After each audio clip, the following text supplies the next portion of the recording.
বন্ধুরা, আমরা একটি পড়ে নিয়েছি ছাতা উড়ে পাতা উড়ে ছাতা উড়ে। এবার আমরা গল্প শুনবো দাদি ও নাথ বউ।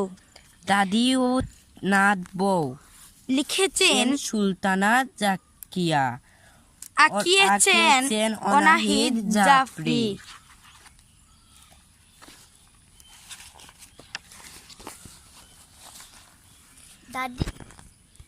দাদির অনেক গুণ। তিনি খুব ভালো কাপড় বুনতে পারেন। শরীরে আগের মতো শক্তি নাই, চোখেও কম দেখেন। দাদি ভাবেন আমার 3 নাত বউ কাপড় বোনার কাজটা ওরা শিখে নিলেই বেশ হতো। কিন্তু 3 বউয়ের কেউই কাজটি শিখতে চায় না। এজন্য দাদি একটা বুদ্ধি বের করলেন। একদিন দাদি বড় বউকে ডাকলেন, বড় বউ বড় বউ। বড় বউ এসে বলল, কি হয়েছে দাদি? দাদি